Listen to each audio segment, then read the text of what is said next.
On the morning of the 11th of June, 1884, in the gray-green waters of the open Atlantic, about 12 miles east of Cape Sable, Nova Scotia, a Boston salvage barge raised from 70 feet of water, a 78-foot, two-masted coastal schooner that had been on the bottom for 8 years. The first thing to break the surface was the bow, and bolted across the bow above the bowsprit, sea-stained and barnacled, but unmistakably readable, was a brass nameplate that spelled the single word, Adelaide.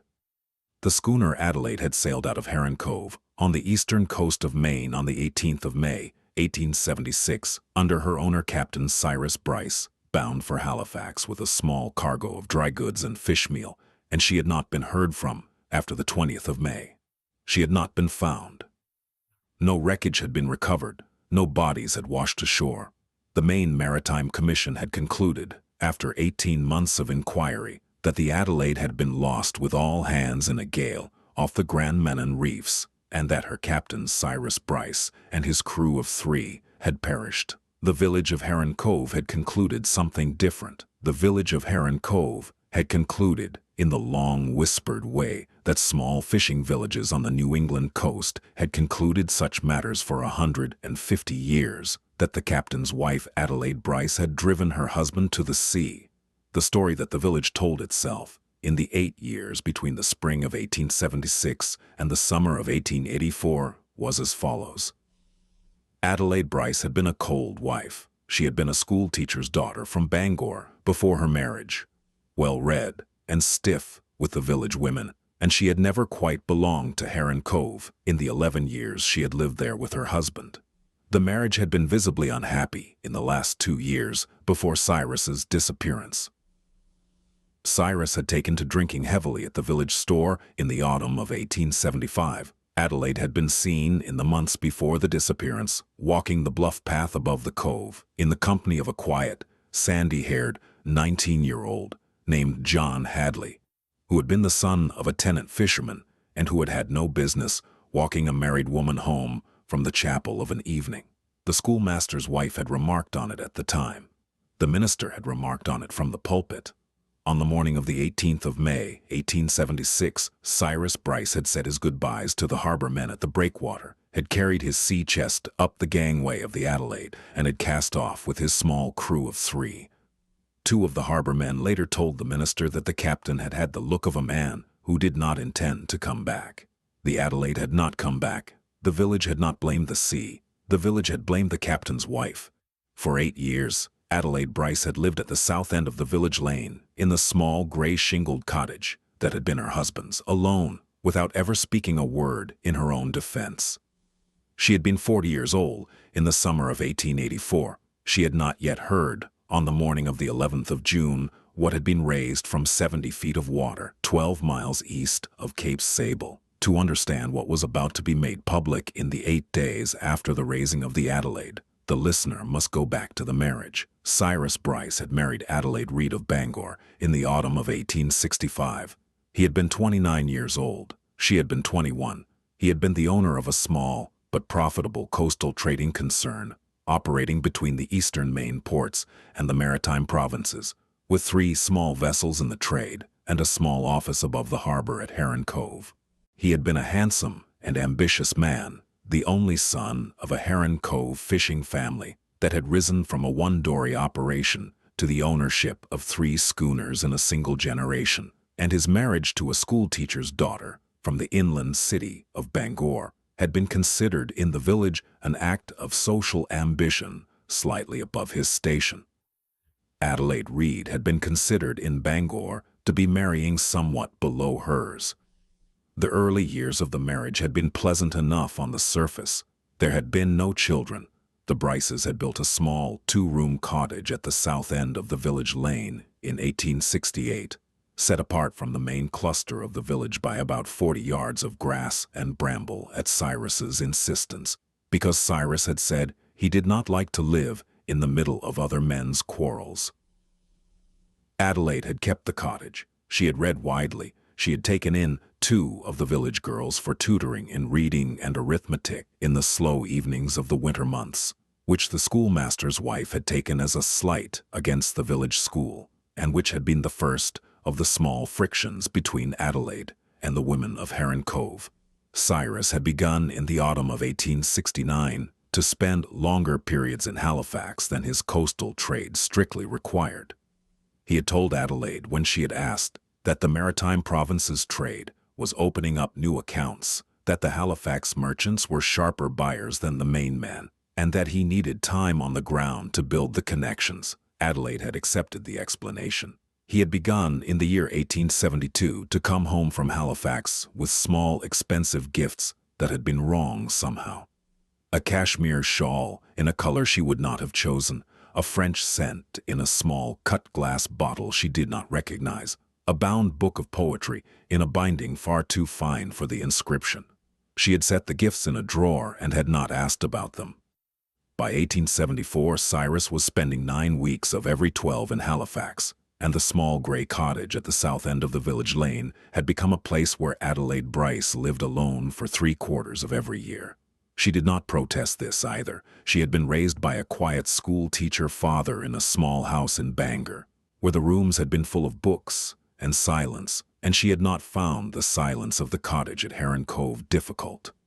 The village, however, found it difficult on her behalf. The village began in the winter of 1874 to talk about Adelaide Bryce.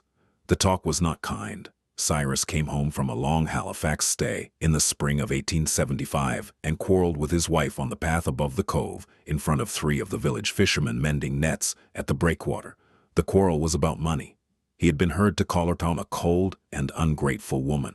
She had been heard to call him a liar in a low, even voice, and to walk away from him up the path without raising her voice further. The fishermen had carried the story home to their wives that evening. In the autumn of 1875, Cyrus took to drinking at the village store on the evenings he was home. He had drunk before, but he had not drunk in the village. In the winter of 1875-76, he was drunk in the village at least one evening of every week. The young, sandy-haired tenant fisherman's son named John Hadley, 19 years old and just out of the village school, took to walking Adelaide Bryce home from the Methodist chapel on the cold Sunday evenings of that winter. Because the path was icy, and Cyrus was generally not home, and Adelaide had once, 2 years earlier, lent the boy a book of Tennyson's poems, and had subsequently asked him, each time they met, what he had thought of it.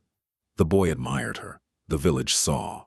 The minister, the Reverend Ezra Thorne, called Adelaide Bryce to the chapel office on a Thursday in February of 1876, and asked her, in a careful voice, whether she would consider that the appearance of impropriety could be as damaging to a marriage as impropriety itself. And Adelaide had looked at him very levelly across the chapel office desk and had told the minister that she was 40 years old, that she had been alone in her own cottage for 9 months of every year for the past 6 years, that she had not in those 9 months ever taken to drink or to gambling or to indecorous behavior, that she had borrowed and lent perhaps 4 books in those years, and that she would thank the minister to take up the question of the appearance of impropriety in her marriage with the man who had actually been creating it, who was at the present moment in Halifax. The minister had not raised the matter with her again. He had raised it from the pulpit 2 Sundays later in a sermon about wives who did not honor their husbands and the price the sea paid for their sins. Cyrus Bryce sailed for Halifax on the 18th of May, 1876. He kissed Adelaide on the forehead at the cottage door at 6 in the morning. He told her he would be back in 3 weeks. He walked down the lane to the breakwater. He cast off with his small crew of 3 on the schooner Adelaide. He did not come back. The ship was reported overdue on the 7th of June. The Maine Maritime Commission's inquiry began in July. The whispers in Heron Cove began on the same week. By the end of the summer of 1876, the village had settled on its version. Adelaide Bryce had driven her husband to the sea. John Hadley, the sandy-haired tenant fisherman's son, left Heron Cove in disgrace in October 1876 and went to live with an uncle in Bangor. He did not return. He did not write to Adelaide. He had been 19 years old. He did not know what to write. But before this story goes on, before the recovery of the wreck and what was found in the captain's cabin, the teller must ask the listener something. If you have ever been spoken about behind your back for years for a thing you did not do, and have had to decide, alone, without an audience, what kind of woman you were going to be in the face of it, please tap the like button below. And if you are new to Salt and Lantern, subscribe to hear more stories from the edge of the sea. Now the story will go on. Adelaide Bryce lived in the small, gray-shingled cottage at the south end of the village lane for the next 8 years. She kept her kitchen garden. She read her books. She did her own marketing at the village store in the mornings when the harbor men were out on the water, because the harbor men's wives did not come to the store at those hours, and Adelaide had quietly arranged her life around the avoidance of the harbor men's wives. She was not invited to the chapel suppers. She was not invited to the harvest dance. The schoolmaster's wife crossed the street to the other side of the lane when Adelaide passed. The new minister, who had replaced Reverend Thorne in 1879 when Thorne had retired to Augusta, was a younger man named Ellis Marsh, who did not particularly know the old story and who attempted, in his first year, to bring Adelaide back into the chapel community. But the harbor men's wives had not permitted it, and the young minister had eventually given up. Adelaide had not gone back to the chapel after the spring of 1877. She had taken to walking on the long, blue summer evenings up the bluff path above the cove, alone, to a flat rock at the end of the headland, where she could sit and watch the sea, and she had taken her books with her, and she had read them at the flat rock until the light went. She had been seen doing this for 8 summers by the village. The village had not approved. The village had said, in lowered voices, that the widow Bryce went up to the headland to watch for her husband, that she went up there out of her guilt, that she would never be free of him because the sea would never give her his bones to bury, and that she could not have any decent kind of peace without his bones. The village was wrong about this. Adelaide had not been going to the headland to watch for her husband. She had been going to the headland because the cottage had been too quiet for 8 summers, and the headland had a view of the open water and a small, fresh breeze, and she had needed the air. She had stopped looking for her husband on the open water in the autumn of 1876. In the winter of 1877, the village minister, Reverend Thorne, had walked up the lane in the 3rd week of January and had knocked at her door and had told her, when she opened it, that the chapel had decided that her presence at services was no longer compatible with the spiritual health of the congregation, and that she would be most welcome to attend Methodist services at the chapel in the neighboring village of Cape Renshaw, 4 miles down the coast road. Adelaide had thanked him for the trouble he had taken to walk up to her door.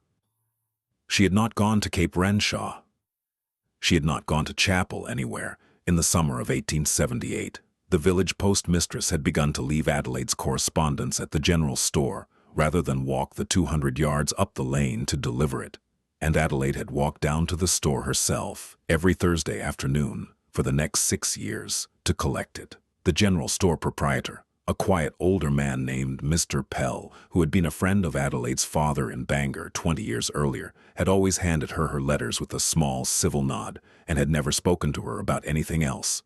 Adelaide had been grateful for the small civil nod. In the autumn of 1880, a young woman of 20 named Hester Fairfax, the niece of one of the harbor men, had been visiting the village for a fortnight from her home in Boston, and had not been told the story, and had stopped Adelaide one afternoon on the lane to ask for directions to the bluff path.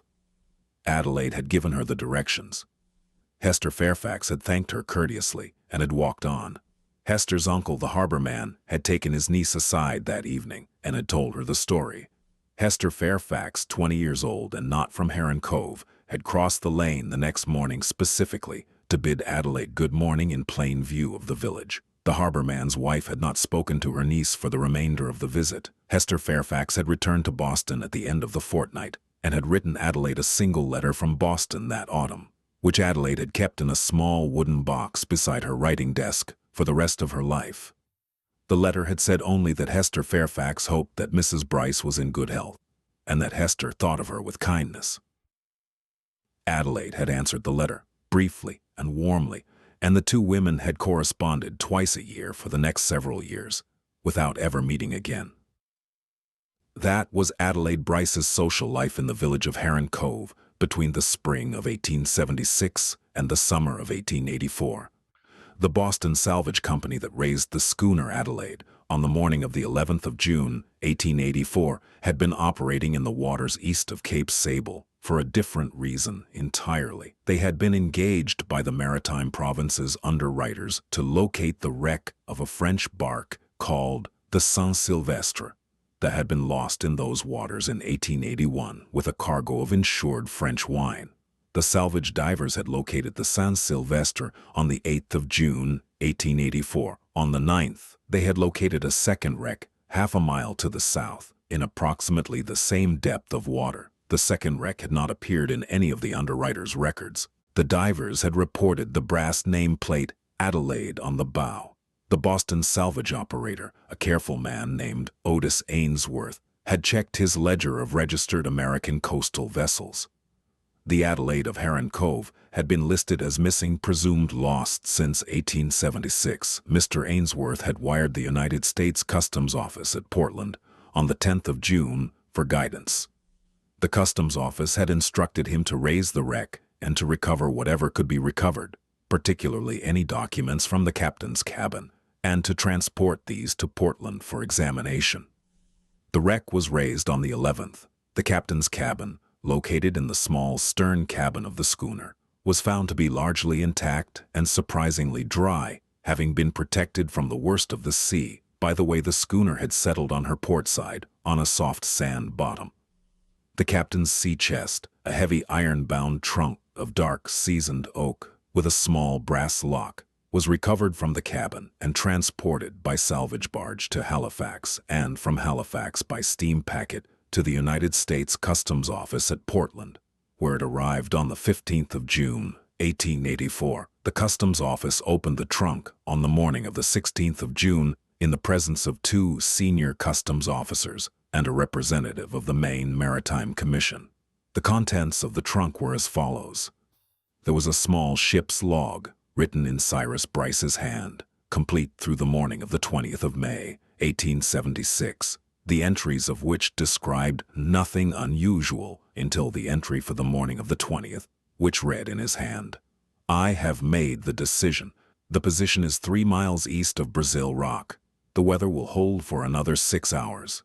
The crew has been paid in advance and will continue with the ship. I will go over the side in the dory at 4 in the afternoon. May God forgive me for what I am about to do."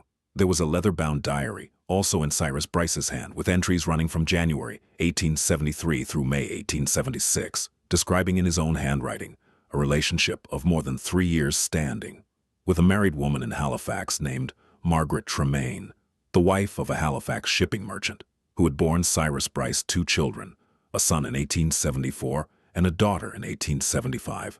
There was a sheaf of letters from Margaret Tremaine to Cyrus Bryce in her own hand, the most recent dated the 3rd of May, 1876, addressed to him by the name Edward, which was the name by which she had known him in Halifax since their first meeting in 1872, and the contents of which made clear that the second life had been complete and detailed and entirely separate from the marriage in Heron Cove.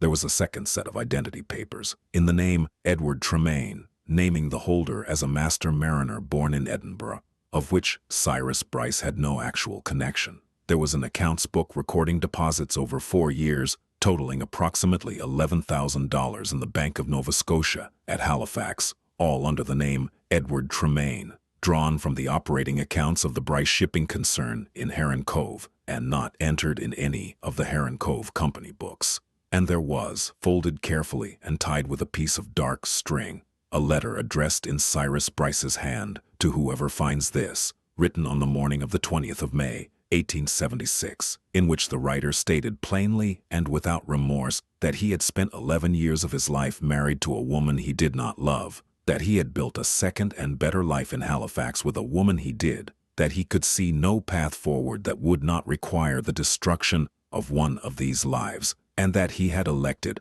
on the position 3 miles east of Brazil Rock, to wreck the schooner Adelaide and to disappear from the first life in order to live out the second. He instructed the finder of the letter, if there were one, to send word of the wreck to the Maritime Commission, so that his wife in Heron Cove would not wait, but he did not name his wife, and the letter ended with the instruction that the writer was sailing from this date as Edward Tremaine, and that the wife in Heron Cove should be permitted to consider him dead, which, he wrote in the last line, in some material respect, he intended to be. The contents of the trunk were examined by the Customs Office in Portland on the 16th of June. The Portland Daily Press received an anonymous tip on the 17th. The press ran the story on the 18th of June, 1884, under the headline, "The Wreck of the Adelaide," with a full column of detail. The story was picked up by the Bangor Daily Whig and Courier and by the Boston Globe within the week. By the 25th of June, the entire eastern seaboard knew that Cyrus Bryce of Heron Cove had not been lost at sea in a gale, that he had wrecked his own ship deliberately to disappear, that he had lived as Edward Tremaine in Halifax for 7 more years with a second family, that he had embezzled some $11,000 from his own Heron Cove concern in order to do it, and that he had been dead for almost a year, having died of cholera in Halifax in August of 1883, 10 months before the wreck of the Adelaide was raised. He had been buried in the old cemetery at the south end of Halifax in a grave marked with the name Edward Tremaine. The Halifax police, acting in cooperation with the Customs Office at Portland, located in the south end of Halifax a narrow 2-story brick row house on a side street called Sackville Lane, which had been occupied for the past 8 years by a Mrs. Margaret Tremaine and her 2 children. They called at the house on the morning of the 22nd of June, 1884. Mrs. Margaret Tremaine, 36 years old, sturdy frame, dark auburn hair, sharp, intelligent, dark hazel eyes, opened her own front door to the Halifax detective and the customs officer. She invited the 2 men into her parlor. The Halifax detective explained, as carefully and gently as he was able, what had been recovered off Cape Sable on the 11th of June. He produced the leather-bound diary in Cyrus Bryce's hand. He produced one of the letters in Margaret Tremaine's own hand from the sheaf in the trunk. He produced the second set of identity papers in the name Edward Tremaine. Margaret Tremaine, who had buried her supposed husband Edward Tremaine in the old Halifax cemetery 10 months earlier in August of 1883, sat very still in her parlor armchair with her hands folded in her lap and looked at the diary and the letter and the papers on the small parlor table in front of her, and she did not weep because she had already done a portion of her weeping in the autumn of 1883 when Edward Tremaine had died of cholera, and she had spent the 8 months since his death in a particular condition of relief, which she had not, until this Halifax morning, understood the source of. She asked the Halifax detective only one question. She asked him whether there was a wife in Maine. The detective said that there was. Margaret Tremaine asked the detective to convey to the wife in Maine, when it was possible, Margaret Tremaine's apology. She said she had not known. She said she would not have, had she known. The detective said he would convey the message. He did so, in writing, to the Customs Office at Portland the same afternoon. The Customs Office forwarded the message to the Methodist Chapel of Heron Cove. Adelaide Bryce learned of the recovery on the morning of the 19th of June, 1884, when the young minister, Ellis Marsh, came to her cottage door with a folded copy of the Portland Daily Press in his hand, and a face he had been preparing for the walk up the lane for the past hour. She invited him in. He gave her the paper. She read the story at the plank table in her kitchen, while the minister stood by the iron stove with his hat in his hands. When she had finished reading the story, she set the paper on the table, and she looked up at the minister, and she said only that she would like to be alone for an hour, and would he be so kind as to come back later. The minister said he would. He left. Adelaide Bryce sat at the plank table in her kitchen alone for the next hour. Seeing she did not weep. She had finished weeping for her marriage 7 years earlier in the small dark of the cottage in the autumn of 1877, and she had not had any tears left for Cyrus Bryce since. When the minister came back, she gave him a small list of 3 things, in her even quiet voice, which she would be grateful if he would do for her. She asked him to write a letter, in his own hand, to the woman Margaret Tremaine in Halifax on Adelaide's behalf, expressing Adelaide's sorrow at what had been done to both of them, and offering Adelaide's correspondence if Mrs. Tremaine should ever wish to receive it. She asked him to write a second letter to a man named John Hadley, care of his uncle's address in Bangor, telling John that the story of 1876 had been settled by the recovery of the wreck and that he was free to return to Heron Cove or to anywhere else his life had not been permitted to take him because of what had been said about him in this village. And she asked him, third, to read aloud from the pulpit of the Methodist Chapel of Heron Cove on the next Sunday morning a brief statement, which she would write out and bring to him on the Saturday, addressed to the village. The minister did all three. The Sunday sermon of the 22nd of June, 1884, at the small Methodist Chapel of Heron Cove, was attended by every adult member of the village, the chapel being filled past its ordinary Sunday capacity. For the first time in the chapel's history, Adelaide Bryce sat in the back pew alone, in her dark plum-brown wool dress and her tight navy wool shawl pinned at the throat, with her hands folded in her lap. The minister read the statement from the pulpit in his clear young voice. The statement was 4 sentences long. It said that the speaker had been spoken of in this village for 8 years, on the basis of a story that the village had constructed on no evidence at all, that the speaker had borne the speaking in silence because the speaker had had nothing to gain from defending herself, and no one to defend her to, that the speaker now had the evidence that the village had lacked and had been pleased to do without, and that the speaker requested only that the village now keep its own counsel about what had been spoken in error and not waste any further breath on apologies, which the speaker did not require and would not accept. It was signed Adelaide Reed Bryce. The chapel was silent. The minister closed the paper. The schoolmaster's wife wept in the third pew. Adelaide Bryce stood up at the end of the service, walked alone down the center aisle past every pew of the village, and went out the chapel door and down the lane to her cottage. She did not look at anyone. She did not have to. The village reaction to the Sunday morning was not as expected. The harbor men's wives did not, in the days and weeks that followed, come to Adelaide's cottage with baskets of bread and apologies. The village was instead ashamed in the way that small villages on the New England coast had been ashamed for 200 years, which was silently and without admission. The schoolmaster's wife did not cross to the other side of the lane after the third Sunday in June. She did not, however, cross to Adelaide's side of the lane either. She simply walked down the middle and looked straight ahead and did not see Adelaide as Adelaide passed.